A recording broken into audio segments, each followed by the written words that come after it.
Hey guys, this is Elizabeth Riva, and today we have Tanny Waters with Compass Home Loans. And today I want to ask her those questions that I know you are having when it comes to choosing your lender. So stick around if you want to learn more.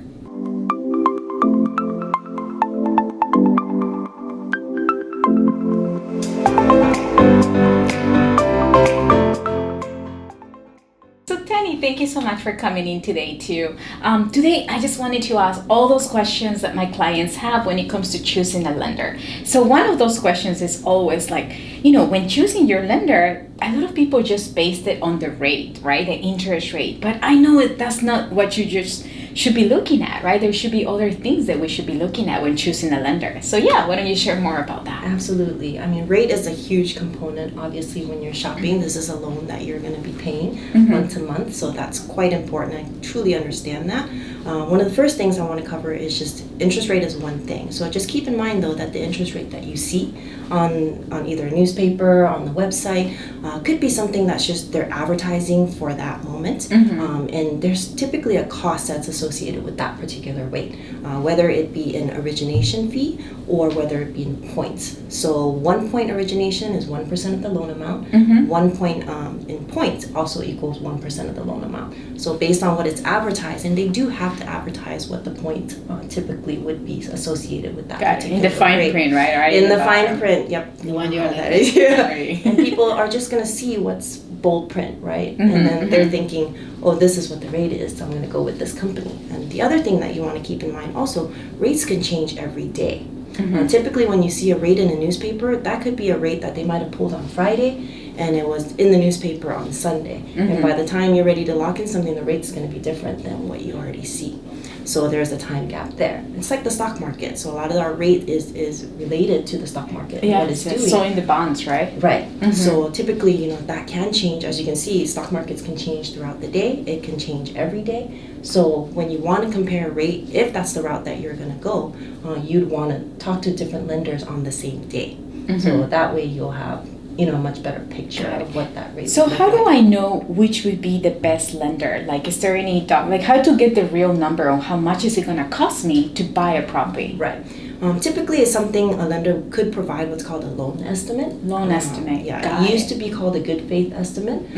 That's kind of changed into that for now. But what that's going to give you is going to be an itemized estimate. It's still estimated because you don't have a loan in process, but they can at least kind of give you some general ideas of what their processing fee might be, if there's any origination, if there's any points for that particular rate that you're looking at. So those would be some big So things. that will show you like the real cost on going with this lender than going to this other one. Exactly. Got it. Exactly. Now, will they need to pull their credit for that? Typically, to give a true loan estimate and a true pre-approval, a lender will need to pull your credit because obviously we're not going to be able to see your credit worthiness without all that information in front of us. But if you're shopping around and you've already done your credit pull with one lender, and you don't want another lender to pull your credit, like for a lot of my clients, I truly understand that because they don't want their credit to continue to be pulled. Technically, they do realize that within a couple of weeks, if you're shopping around different lenders and they see different credit pools, they can understand that you're shopping around for rates. So does that mean that your credit is not, because some people don't want to get their credit pulled from here, from there, from this lender, because then it's going to go down, right? Right. And it can. Obviously, we don't know the algorithm of what FICO and how they calculate all of that score. It can definitely, but I think it's fairly minor. But within a few weeks period, they can understand that you're shopping around for rates. So you just don't want to be buying a car, opening a new credit card. Yeah, like different industries, different industries and different credit, so that they can see, oh wow, you're really needing a whole lot of different credit. Then you may not be creditly responsible as they would see it, right? Got it. But what's great that I do for a lot of the people that may give me a call is just to say, if they've already pulled their credit with another lender, I'll just basically ask, were they able to share what your credit score looked like? That's great. If there's what kind of liabilities and debts that you may have on there. Are there any kind of derogatory items, like any kind of bankruptcy or collection, things that could obviously based on guidelines of what we can or cannot approve for.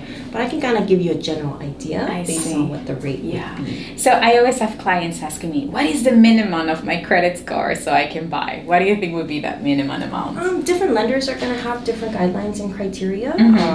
Typically 620 is probably a good. That's pretty good, actually. Pretty good number. And you can always help them to rescore, right? I know we've had clients we've had clients definitely, and even if you're not ready to buy at that particular time, you just want to keep in mind that it's still good to talk to a lender because they're going to guide you in what you need to do, to get to that point. I mean, the end goal is to become a homeowner. How are we going to get you there? It may not happen this month, but hey, that's one of the good things about a lender. And you were asking the question earlier, how do you choose a lender, right? So it really depends on the client and what they're looking for and what's important for them, and finding the fit in that lender that's going to provide them, the communication, the education, and what they need, to get to that end goal, which we're all trying to help them get to, right? Yeah. So one more question. Yes. I always have that question on what is the difference between an APR and the rate? Because sometimes when you go to the bank, they say, oh, this is the rate and it looks amazing, and the APR looks different. So what is that difference? Right. And that's one of the things that came out of, making sure that people are truthful in what they're advertising, right? So again, like I was talking about earlier, about the rate, they can show one interest rate, but then there's fees that's attached to it. In huge font. That's the rate that you're going to get, and that's how they're going to pull you in, to do the loan. But what the annual percentage rate is what APR stands for. APR. So it's basically a real interest rate with all the costs that's rolled in. So that's not technically the rate that you're going to be making your payment based on, but what it does, it gives consumer the idea of, oh, okay, now with the cost, everything rolled in that we don't see right now, this is what that percentage rate could be. So Perfect. That when you compare, so the APR is really a good thing to look at. So when those fees aren't listed, but when you look at the APR, you're like, oh, there's some hidden fees in there that I'm not seeing. Yes. Because now this true rate is much higher.